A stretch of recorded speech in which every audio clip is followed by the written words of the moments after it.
son, am grateful, Mrs. Bush, that they are finally bringing civilization to this savage land. I could not agree with you more, my dear.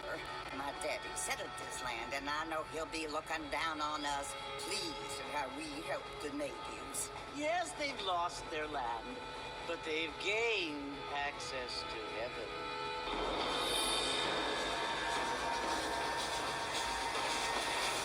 But Father, do you mean unless an innocent receives communion, they're destined to go to hell? It hardly seems fair. What I mean to say, Jenny, is that there is a great deal of difference between an innocent and a savage. I never thought of it that way. Yes, they lived like animals, but they're happier now.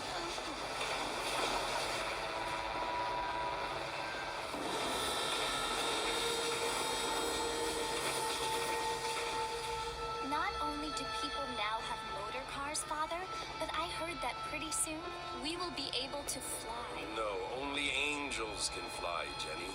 No, apparently people can fly. Didn't you hear? Out in Kansas, a man even got a car to fly. I hardly think so, Jenny.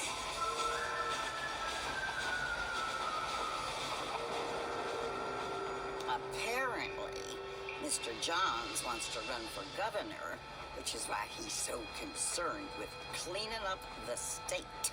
Nate Johns. Yes. His family is nothing but hillbilly trash that came here after the war. I don't want to be judgmental, but this state should not be ruled by such a disgusting family. A family without class. Apparently. The Johns family have made a lot of money, and he has a lot of friends in politics. Mrs. Bush, money isn't everything. There are many things that money cannot buy. It seems that money can buy voters, though.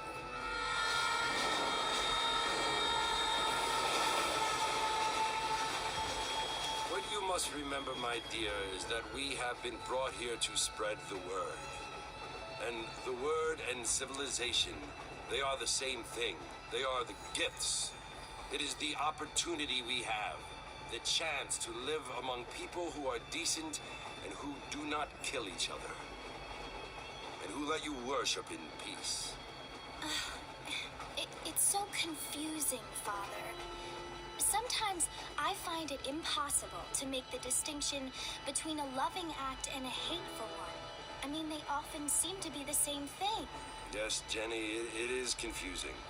But you only have to ask me if you need help. Indeed. Well, here we are, Mrs. Bush. Armadillo.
Sometimes.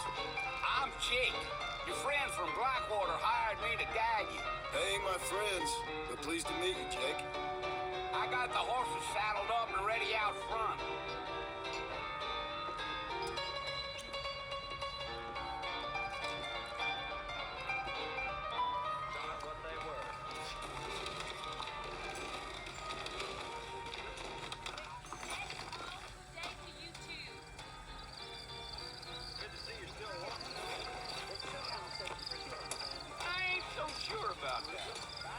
You ain't gonna find sturdier horses than these in all of New Austin. Easy on the spurs now. We don't need to draw undue attention. Come on,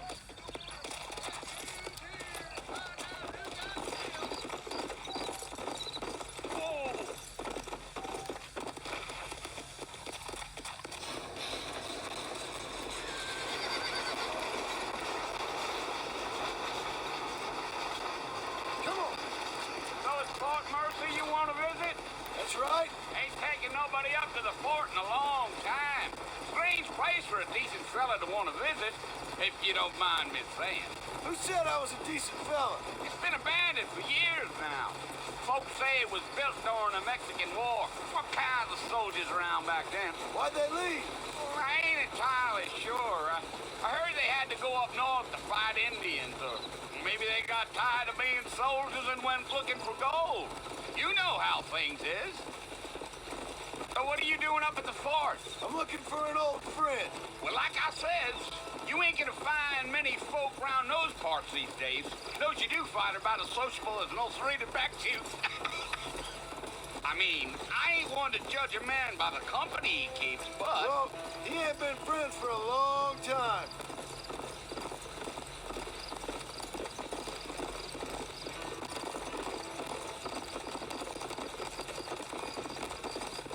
Are you planning on spending any time in Armadillo, Mr. Marston? I doubt it. I ain't planning on staying very long. Well, if you're fixing for some female company, you can do a lot worse than Armadillo.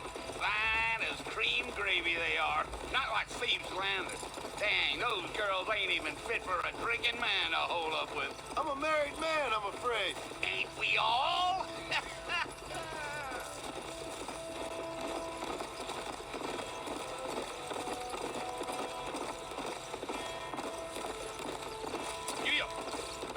Yeah, so it was the marshal who hired me.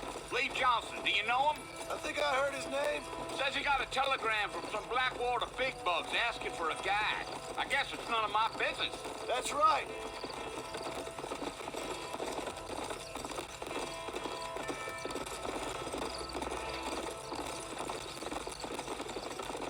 You ain't very talkative, are you? Nope. I'm just chewing the dog, mister. It's how I am. I don't mean nothing by it. Trust me. There's things you're better off not knowing.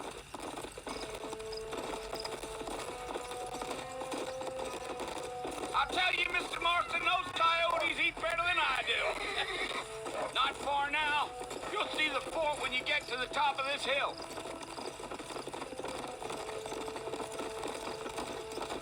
Gio. Come on, easy up now. Listen, mister. This here's what's left of Fort Mercer. Some gang rode in and took the place over. So I understand. This is where we part ways, friend. You have yourself a good time.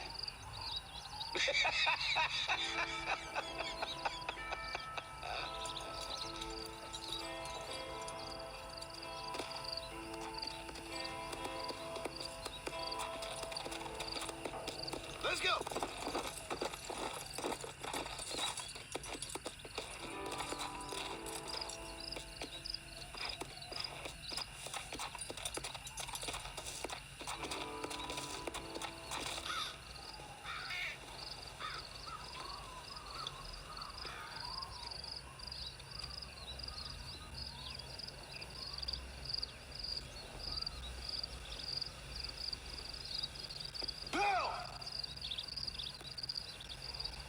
Come for you.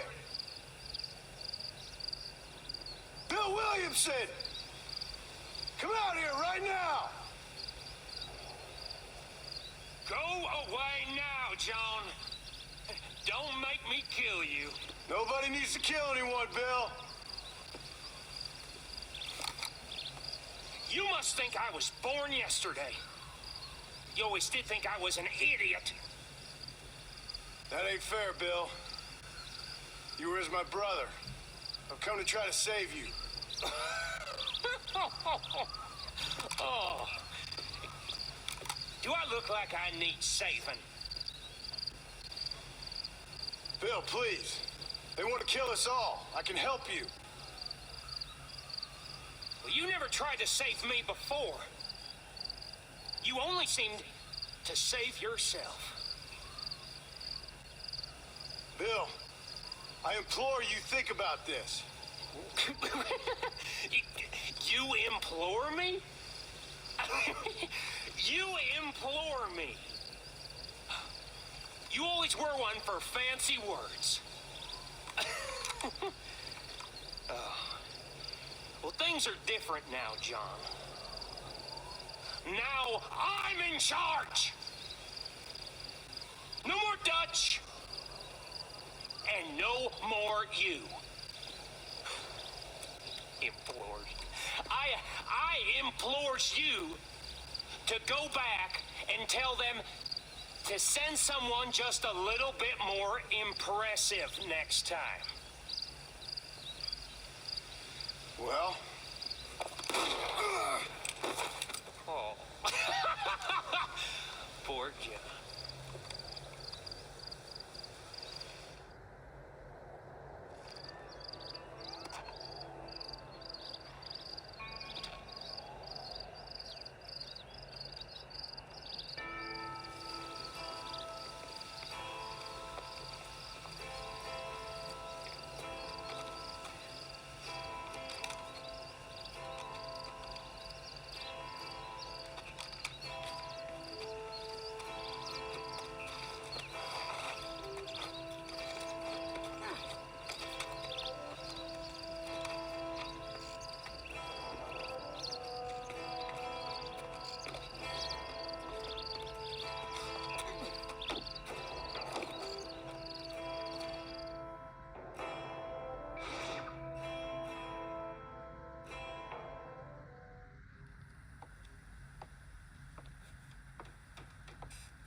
Well, you're alive.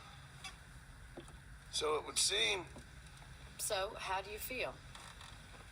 I don't know the polite word for it. I do. Stupid is the word we use around here. What were you doing? I was doing something stupid. Well, you'll be okay. Once you didn't die, the doctor said you'd be fine. He got the bullets out a couple days ago. Good. It cost us $15. I'm sorry, madam. Should have left me there to die. Did you want to die? I mean, was that it? Was that why you went straight out to Fort Mercer and picked a fight with the worst bandit in the county? To die, Mr. Mr. Marston. John Marston. Bonnie McFarlane. Miss Bonnie McFarlane. Well, you may be right, Miss McFarlane. I don't know. Huh. So what were you doing? I was trying to give Mr. Williamson a chance. For old time's sake. You know Bill Williamson? Knew him. Long time ago. Well, what was he like? Dumb. Just like you. Thank you, miss. See my hat? I have. And, what will you do now? Now I'm gonna take my time and go after him the less kind way. Well, that sounds very fun, Mr. Marston. Quite heroic, just like in those penny dreadfuls my brother used to read. Meanwhile, if you'll excuse me, I've got a ranch to run. Of course, if you're feeling better, why not take a ride with me later? Help me patrol the perimeter. You can earn back some of that money we wasted on doctor's bills. Of course. And thank you for saving my life, I mean. Next time, Mr. Marston, I strongly recommend you don't try to lose it quite so earnestly. I'll bear that in mind.